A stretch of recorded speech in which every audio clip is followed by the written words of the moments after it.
ഒരൊറ്റ തള്ളായിരുന്നു അങ്ങോട്ട്. കേട്ടിട്ടില്ല ആ ഒരു ഡയലോഗ്? ഒന്ന് കണ്ടു നോക്കിയോ. ലാസ്റ്റ് ട്വിസ്റ്റ് ഉണ്ട് കേട്ടോ. ഞാൻ പ്രതീക്ഷിച്ചതിനേക്കാളും വലിയൊരു പദവി എന്നെ തേടിയെത്തി.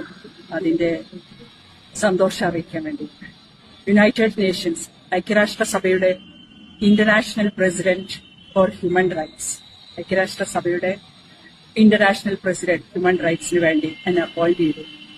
എനിക്ക് കിട്ടാവുന്നതിൽ വെച്ച് ഏറ്റവും വലിയൊരു മഹാഭാഗ്യമാണ്. ലോകത്തിലെ ഏത് ഭാഗത്തുമുള്ള ഹ്യൂമൻ റൈറ്റിനെ ശബ്ദിക്കാൻ ഐക്യരാഷ്ട്രസഭയിൽ എത്തുക എന്നുള്ളത് ജീവിതത്തിലെ വലിയൊരു ആഗ്രഹമായിരുന്നു. അത് നിങ്ങളെല്ലാരും പ്രാർത്ഥന കൊണ്ട്. അപ്പൊ കണ്ടല്ലോ, നമ്മുടെ സംഗീതാത്ത ഇപ്പൊ ചെല്ലുകയാണ്. ഈ പായസം ഒക്കെ ഉണ്ടാക്കി വെച്ചിട്ടുണ്ട്, മറ്റേ ലഡുവൊക്കെ തരും, മറ്റേ പാവി കളറിലെ ലഡുവൊക്കെ തരുന്നുണ്ട്. സന്തോഷമുള്ള സമയമല്ലേ, കുറച്ച് മധുരമൊക്കെ കഴിക്കാം. പക്ഷേ ചില പ്രശ്നങ്ങളുണ്ടല്ലോ. താത്ത പറഞ്ഞിരിക്കുന്നത് എല്ലാവരും കേട്ട് കാണുമല്ലോ. UN-ന്റെ ഇന്റർനാഷണൽ പ്രസിഡന്റ് ആയിട്ട് ഇതൊക്കെ കേൾക്കുമ്പോഴത്തേന് നമ്മുടെ കേരളത്തിലുള്ള കുറെ പാവം പിടിച്ച നമ്മുടെ ശോഭ ചേച്ചിനെയൊക്കെ പോലെയുള്ള കുറെ പാവങ്ങളുണ്ട്. കുറെ നാളുകളായിട്ട് കാലേ വീണും കാറിക്കൂ ഈ പാർട്ടിക്ക് വേണ്ടി എത്ര വർഷങ്ങളായിട്ട് നടക്കുന്നതാണ് അവര്. നിങ്ങളിപ്പോ ഇങ്ങോട്ട് കയറി വന്ന് രണ്ട് ചാനലിൽ കയറി ആ ജനൻ TV പോയിരുന്ന് രണ്ട് കണ ഡയലോഗ് അടിച്ച് മുസ്ലിങ്ങൾക്കെതിരെ കുറച്ച് വർഗീയത പറഞ്ഞു കഴിഞ്ഞപ്പോ പ്രതീക്ഷിക്കാതെ ഇങ്ങനെയൊക്കെ കിട്ടുമ്പോഴത്തേന് അവരുടെ മനസ്സൊന്ന് ആലോചിച്ച് നോക്കി, എന്തുമാത്രം വിഷമിക്കുന്നുണ്ടാവും. പക്ഷെ താത്ത ആരും അറിയാത്ത ചെറിയൊരു പരിപാടി കാണിച്ചിട്ടുണ്ട്. നമുക്ക് എന്തായാലും താത്ത പറഞ്ഞത് ഒന്ന് നോക്കാം. താത്ത പറഞ്ഞത് UNHRC, United Nations for human rights council, ഇതിന്റെ ഇന്റർനാഷണൽ പ്രസിഡന്റ് എന്നാണ് പറഞ്ഞിരിക്കുന്നത്. അപ്പൊ യുണൈറ്റഡ് നേഷന്റെ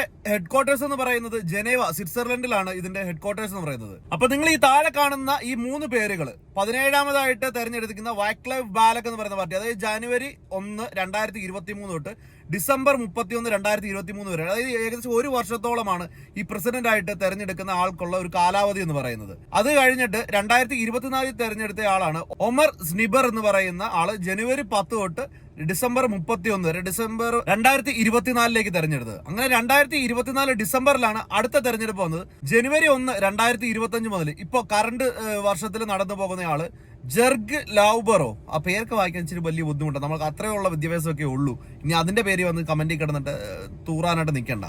അപ്പോൾ ഇദ്ദേഹമാണ് ഈ 2025 ഡിസംബർ വരെ ഇദ്ദേഹമാണ് മുന്നോട്ട് പോകുന്നത്.